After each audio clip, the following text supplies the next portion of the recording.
Hi friends, ఇవాళ కొత్తిమీర పచ్చడి చేద్దాం. చూడండి, కొత్తిమీర తీసుకున్నాను, పుదీనా, పల్లీలు, పచ్చిమిరపకాయలు పచ్చడి చేస్తాను. ఎలా చేయాలో చెప్పి పల్లీలు వేపుకోవాలి. ఫస్ట్ ఫ్రై తీసేది ముక్కలు వేద్దాం. తీసుకుందాం. చూడండి, ఇలా మంచిగా ఫ్రై వరకు వేపుకోవాలి. వేసుకుందాం. గిన్నెలో ఇట్లా వేసుకుందాం. మంచిగా రెండు కలిపి మంచిగా కొంచెం ఆయిల్ వేసి ఫ్రై చేసి కొంచెం ఆయిల్ పోస్తున్నాను. మంచిగా ఫ్రై అయ్యిందిగా తీసి ఫ్రై చేసుకుందాం. సాల్ట్ వేసుకుందాం. వేస్తున్నాను. పుదీనా అన్ని వేసేస్తున్నాను. మిక్సీ పట్టేసుకోవాలి. మిక్సీ పడుతున్నాను. అయింది. ఇక మిక్సీ పట్ట నేనైతే దీంట్లోనే పట్టినన్ని కలిపేస్తాను. బాగుండదు.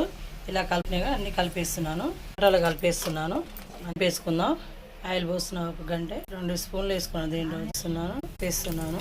కరివేపాకు వేస్తున్నాను. కారం వేస్తున్నాను. దీంట్లో చూడండి, ఇలా చేసుకుంటే చాలా బాగుంటుంది. చేసుకోండి, చాలా బాగుంటుంది. పుదీనా పచ్చడి, పల్లీలు, పుదీనా. నచ్చితే లైక్ చేయండి, షేర్ చేయండి, కామెంట్ చేయండి, సబ్స్క్రైబ్ చేయండి.